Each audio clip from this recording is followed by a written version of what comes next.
Hello, Noob 1 and Noob 2. If you're watching this, I'm gonna tell you something. Someone banned me for I'm telling you 63 years. They banned me for 64 years. Roblox. If you're watching this, you're born on Noob 2. But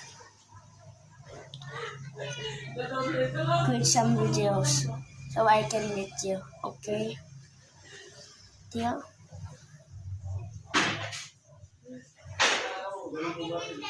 Okay. Please subscribe.